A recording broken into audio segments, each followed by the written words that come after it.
Meus amigos, hoje a gente vai trocar uma ideia desse time aqui do Rio de Janeiro mais uma vez aí. Mas tá aí, né? Por enquanto, Vélez, Racing, Estudiantes, Flamengo. Acho que River Plate, Palmeiras, Botafogo e São Paulo de novo fazem o confronto da última Libertadores. Vamos repetir esse confronto, penso eu. E aí, ontem a gente viu, cara, a declaração do presidente, o Barcelos. De verdade, nem sei se ele é presidente do Internacional. Acho que o único presidente que a gente conhece, o Brasil inteiro sabe que é do Palmeiras, é a Leila, né? Mas é o Barcelos aí. Ele deu uma declaração muito curiosa que foi a respeito de quanto o Flamengo investiu e quanto o Internacional investiu. Mas veja bem, se eu lembro bem, Ener Valencia, Borré, Alário, ninguém mandou contratar em Tabata, alguém obrigou, Bruno Henrique, que passou pelo Palmeiras. Enfim, o Internacional, não nessa temporada, na última, antes de ter aquele problema no Sul, o Internacional gastou demais. Vamos conferir a declaração que ele deu e a gente vai trocar uma ideia aqui a respeito desse choro do fair play financeiro, que agora é com o Flamengo, mas daqui a pouco vamos falar do Palmeiras. O Palmeiras gastou mais que o Flamengo agora. Então, certamente, se serve para o Flamengo, serve para o Palmeiras. A gente sempre pensa nos cenários antes do jogo, né? Porque faz parte da função do dirigente vir aqui falar com vocês na vitória e na derrota. E algumas coisas elas ficariam de um melhor tom se nós tivéssemos vencido o jogo. Porque elas não podem servir de desculpas no momento em que o torcedor está sentindo tanto e nós estamos sentindo tanto. Mas a verdade é que a gente precisa aprofundar um pouco mais esse tema, né, do futebol brasileiro e das diferenças que se colocam, né? Um investimento nesta janela da ordem de 277 milhões contra um investimento de 27 milhões são 10 vezes mais. Se nós falarmos das últimas 4 janelas, foram 600 milhões de investimento. Estou falando em reais. Então, isto é um elemento que é novo no futebol brasileiro e nós precisamos entender e trabalhar com ele. É ruim falar isso nesse momento porque isso não justifica um momento que a gente vem passando de dificuldades dentro de campo, não só nesses 2 jogos contra o Flamengo ou se considerar o terceiro pelo Brasileiro. Mas o fato é que é um tema importante e relevante e que eu acho que a gente precisa cuidar disso para que a gente possa manter a competitividade, né? E as coisas estão ficando numa distância tanta que acaba evidentemente sendo um elemento importante nessa hora, na decisão dentro de campo e no reflete. Meus amigos, a gente não tem como não falar do domínio do Flamengo ontem. Foi, mano, vergonhoso. Com 60 minutos do segundo tempo de jogo, eu queria desligar. 75 minutos eu fiz essa publicação, até tem um errinho aí de português nessa publicação, peço desculpa. Mas é porque, cara, você se sente assistindo ali impotente, né? Uma coisa que separa o Flamengo e o Palmeiras não é o valor que cada um gasta nos seus respectivos jogadores e nos atletas. É como joga, mano. Eu sei que muitas vezes vocês ficam putos com as comparações, mas o Palmeiras tem mais um jogo hoje, jogo fácil, e depois um jogo contra o Sport, e a gente vai fechar o mês contra o Corinthians. O Flamengo veio numa proposta ontem muito legal, sem volante de contenção, fazendo com que os seus pontas ajudem na marcação. Ou seja, eles não precisam do volante de contenção e o jeito de jogar, cara. Não tem como falar que o Flamengo não tem uma identidade de jogo propositiva. Foi vexatório e conseguiram controlar o jogo na casa adversária.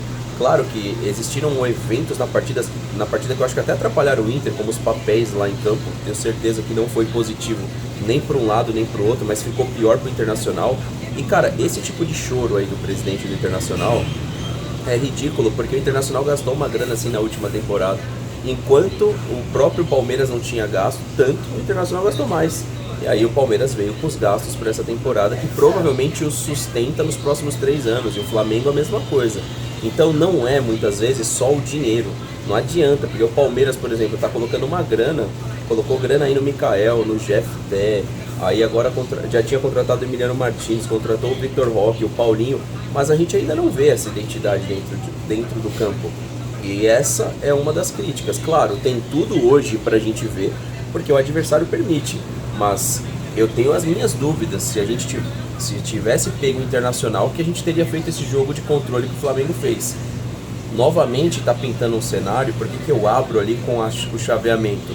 Se pintar um Flamengo e Palmeiras, mais uma vez o Flamengo, ele entra como time mais com o corpo de favorito, e o Palmeiras vai ter menos favoritismo, vai ser igualzinho aquela Libertadores, caso ocorra uma final.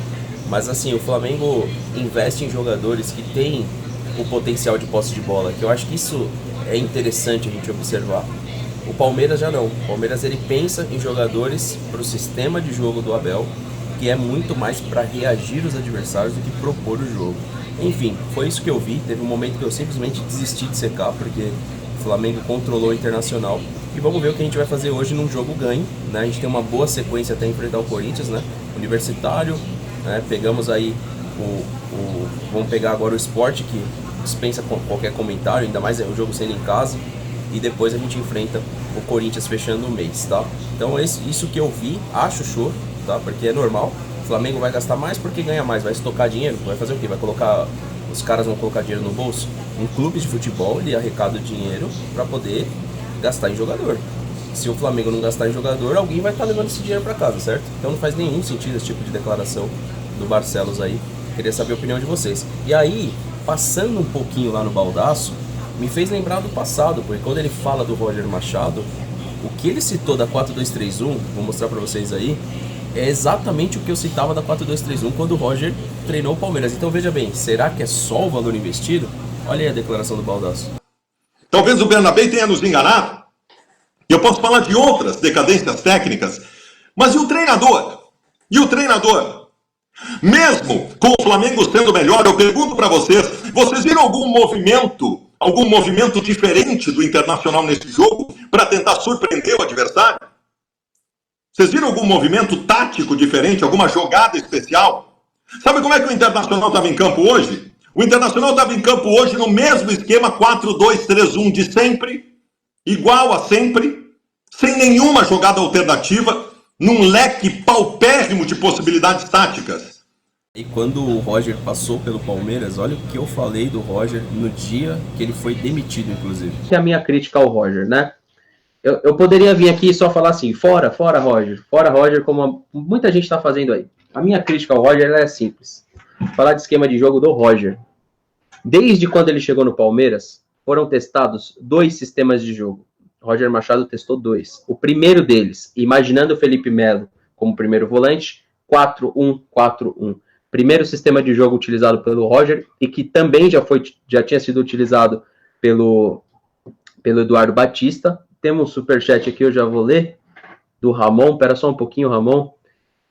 E ele entrou na 4-2-3-1 e ele não consegue sair. E eu sei o porquê que ele não consegue sair, mas está faltando por parte dele uma ousadia para sair desse sistema 4-2-3-1, que aí eu vou mostrar aqui para vocês. Vocês podem achar interessante ou não. O porquê que ele não sai da 4-2-3-1? Porque ele tinha pontas nesse time, ele tem muitos pontas, ou que são considerados pontas, que é o Dudu, que é o próprio Vitinho agora, que era o Keno, que é o Johan, entre outros jogadores aí, né? Então a 4-2-3-1, ela virou um sistema padrão do futebol brasileiro, ou do futebol até mundial, muitas equipes utilizam ela. 4-2, um de marcação, um pouquinho mais de saída, 3, um meia, um ponta, outro ponta e um atacante. Por que tá errada a 4-2-3-1 do Palmeiras? Porque aqui é um SA, não é um atacante. Já começa daí. Não adianta o Gustavo Scarpa ficar puxando a bola e cruzando pro anão. Dudu é anão, 1,60m, e pro outro que tem 1,60m e pouco, não vai adiantar ficar cruzando bola ainda tentando pegar o zagueiro por trás. É pior ainda, né? Ou seja, por fim, né? Como que a gente pode concluir isso aqui? Cara, o Felipe Luiz é bom, pô. O Abel também é um bom treinador, mas o Felipe Luiz, quando a gente tá falando a respeito de dar uma identidade pro jogo e ter posse, não é só valor de mercado. Cara, é possível que o Estudiantes, que tenha menos recurso que o Internacional, é só você ver as premiações no futebol argentino, faça melhor. E aí, como é que você vai me explicar isso? É possível que o Racing lá atrás fez melhor, o Peñarol fez melhor, todos esses times com menos recurso financeiro que o Inter. Então não é, ou a gente encara que o Felipe é acima da média, e não é o Guardiola já? Não é. Já dá pra falar que é melhor que o Abel? Acho que ainda não. Mas é bom, cara. É um bom treinador. Vai ganhar, vai fracassar, na medida do possível, igual o próprio Abel fala aí, não vou ganhar tudo. Ele também não vai ganhar tudo. Mas a gente vai perceber que é um treinador brasileiro e que provavelmente vai ter abertura no mercado europeu. Felipe Luiz é um bom técnico. É um cara corajoso, é um cara de identidade firme. Ou a gente encara isso já de frente e percebe, ou então descubra, né? Porque de fato é um bom técnico. É a forma como eu visualizo. Porque não é normal os jogadores chegarem e o Flamengo já ganhar essa identidade. A identidade de jogo do Flamengo ela é bem sólida. A do Palmeiras também é. São diferentes. Há quem prefira a do Palmeiras, há quem prefira a do Flamengo. Eu acho do Flamengo mais legal. Eu acho o jeito do Flamengo jogar melhor. Agora, o resultado final a gente vai ver em campo. Até porque, nesse caso, é um jogo só. Se caso os dois chegarem na final. Porque pro Palmeiras passar do River com o futebol que tá jogando, não que o River seja esse time inteiro, mas o Palmeiras, aí pra mim sim. Eu acho que a gente vai mudar muitas das percepções se o Palmeiras enfrentar o River e de novo eliminar o River, porque a última vez não tinha o Monumental de Núñez. A gente elimina o River no Libertadores de Américas sem público. Aí sim a gente começa a levar algumas coisas mais a sério, começa a perceber um processo mais sólido, tá? Porque, de fato, o futebol que o Palmeiras está jogando hoje não é o resultado, mas o futebol deixa a desejar, tá? Então, é reparar como que o Felipe Luiz trouxe uma identidade, ou se adaptou à identidade do jogo do Flamengo, até porque quando ele jogava no Atlético de Madrid, era muito mais parecido com o Palmeiras. Ele enfrentava equipes que tinham esse DNA, como o Barcelona. Né? Então, assim, é de se observar, mas valor de mercado não é tudo. Porque se fosse, o palmeirense hoje não teria parte dos questionamentos que tem sobre a forma como o Palmeiras joga. Deixe seu comentário aqui embaixo, se curtiu o vídeo, compartilha que isso ajuda o canal. Um abraço pra vocês e tamo junto.